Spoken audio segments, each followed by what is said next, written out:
નમસ્કાર. તમે ક્યારે વિચાર્યું છે કે છોકરાઓ માટે ફૂટબોલ અને છોકરીઓ માટે ઢીંગલી આ ભેદભાવ શરૂ ક્યાંથી થાય છે? આજે આપણે ધોરણ 7ના સામાજિક વિજ્ઞાનના પાઠમાંથી આ જ જાતિગત ભિન્નતાના મૂળને સમજવાનો પ્રયત્ન કરીશું. ચાલો તો આ સવાલથી જ શરૂઆત કરીએ. અમુક રમતો, અમુક રંગો અને અમુક કામો, આવું બધું છોકરા છોકરીઓ માટે કેમ અલગ અલગ વહેંચી દેવામાં આવ્યું છે? આ જ સવાલ છે જેનો જવાબ આપણે આજે શોધવાના છીએ. તો આ વિષયને બરાબર સમજવા માટે આપણે 4 મુદ્દાઓ પર વાત કરીશું.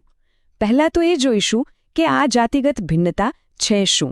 પછી મહિલા સશક્તિકરણ અને સરકારી યોજનાઓ વિશે જાણીશું.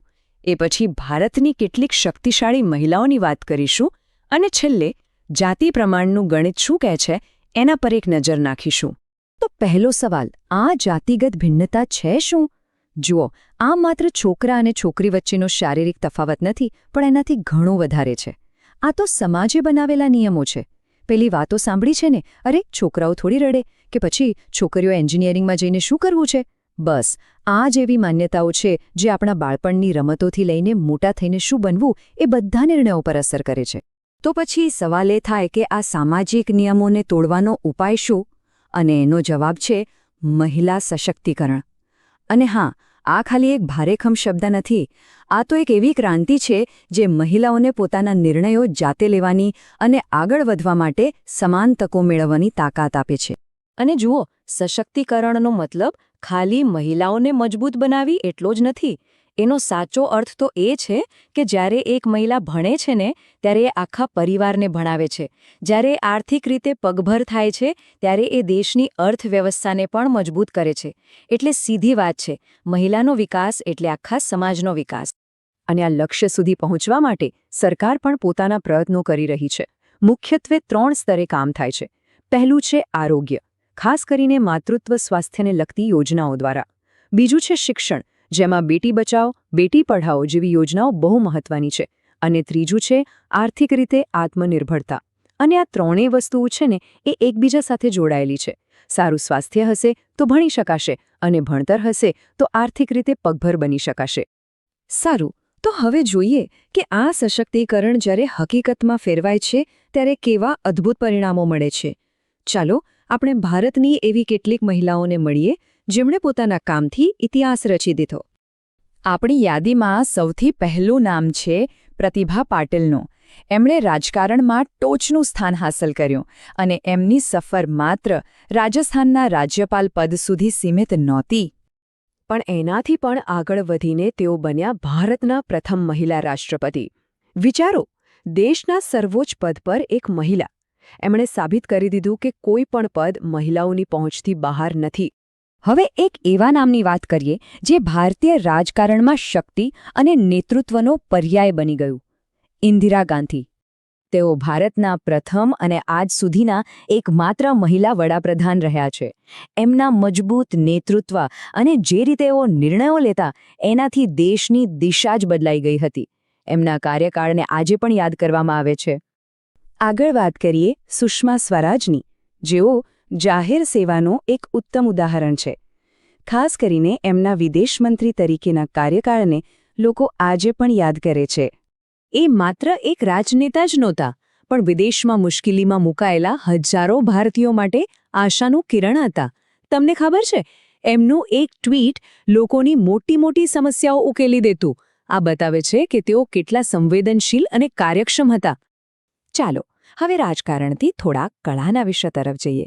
અહીં એક એવો અવાજ છે જેણે દાયકાઓ સુધી આપણા સૌના દિલ પર રાજ કર્યો. લતા મંગેશકર. એમને ભારતની સ્વર કોકિલા તરીકે પણ ઓળખવામાં આવે છે. એમનો અવાજ તો જાણે પેઢીઓથી આપણા સુખ દુઃખનો સાથી બની ગયો છે. અને એમના આ અમૂલ્ય યોગદાન માટે જ દેશનું સર્વોચ્ચ સન્માન ભારત રત્ન એમને એનાયત કરવામાં આવ્યું હતું. હવે ધરતીની સીમાઓથી પણ આગળ વધીને તારાઓ સુધી પહોંચવાની વાત કરીએ. આ સપનું સાકાર કર્યું કલ્પના ચાવલાએ. તેઓ ભારતીય મૂળના પ્રથમ મહિલા અવકાશયાત્રી બન્યા. એમણે માત્ર અવકાશમાં જોડાણ નહોતી ભરી, પણ કરોડો યુવતીઓના સપનાઓને પણ પાંખો આપી હતી. આજે પણ તેઓ લાખો લોકો માટે પ્રેરણા સ્ત્રોત છે. અને છેલ્લે રમતગમતના મેદાનમાંથી ગુજરાતનું ગૌરવ સરિતા ગાયકવાડની વાત કરીએ. ડાંગના એક નાના એવા ગામમાંથી નીકળીને એશિયન ગેમ્સમાં ગોલ્ડ મેડલ જીતવા સુધીની એમની સફર ખરેખર અદ્ભુત છે.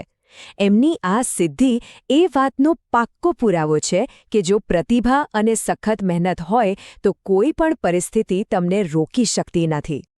આ બધી સફળતાની વાતો સાંભળીને ખૂબ સારું લાગે છે, બરાબર ને? પણ એક મોટો સવાલ એ છે કે શું આપણા સમાજમાં ખરેખર સંતુલન છે? આનો જવાબ શોધવા માટે આપણે એક બહુ જ મહત્વના આંકડા પર નજર નાખવી પડશે, અને એ છે જાતિ પ્રમાણ. તો આ જાતિ પ્રમાણ એટલે શું? એકદમ સરળ ગણિત છે. દર 1000 પુરુષોની સરખામણીમાં સ્ત્રીઓની સંખ્યા કેટલી છે? બસ એ જ. ભલે આ આંકડો નાનો લાગે, પણ એ આપણા સમાજની તંદુરસ્તી અને સ્ત્રીઓ પ્રત્યે આપણો દૃષ્ટિકોણ કેવો છે એનું એક મોટું ચિત્ર સ્પષ્ટ કરી દે છે. હવે જરા 2011ની વસ્તી ગણતરીના આંકડા જોઈએ. અને સાચું કહું તો આ આંકડા થોડા ચિંતાજનક છે. આખા ભારતમાં દર 1000 પુરુષોએ 940 સ્ત્રીઓ છે, પણ આપણા ગુજરાતમાં તો સ્થિતિ એનાથી પણ ગંભીર છે. અહીં આ આંકડો ફક્ત 919 છે. અને યાદ રાખજો, આ ખાલી નંબર્સ નથી, આ તો સમાજમાં છુપાયેલી ઊંડી અસમાનતા તરફ ઇશારો કરે છે. આ બાર ચાર્ટ જુઓ, એ આ જ હકીકતને વધુ સ્પષ્ટ રીતે બતાવે છે. આદર્શ રીતે તો બંને બાળ સરખા હોવા જોઈએ, ખરું ને? પણ હકીકત એ છે કે ભારતમાં દર 1000 પુરુષોએ 60 સ્ત્રીઓની ઘટ છે. આ ખાલી આંકડાનો તફાવત નથી, આ આપણા સમાજ માટે એક બહુ મોટો પડકાર છે, જેના પરિણામો ખૂબ દૂરગામી હોઈ શકે છે. તો આ બધી વાતચીત પછી છેલ્લે સવાલ એ નથી કે સરકારે શું કર્યું. અસલી સવાલ એ છે કે આપણે શું કરી શકીએ. કારણ કે સાચી સમાનતા છે ને, એ કોઈ કાયદા બનાવવાથી નથી આવતી. એ તો આપણા ઘરમાં, આપણી શાળાઓમાં અને સૌથી અગત્યનું આપણા વિચારોમાં બદલાવ લાવવાથી આવે છે. તો ચાલો આપણે સૌ સાથે મળીને એક એવું ભવિષ્ય બનાવીએ જ્યાં કોઈ પણ વ્યક્તિને તેના લિંગના આધારે નહીં, પણ તેની કાબેલિયતના આધારે માન અને તક મળે.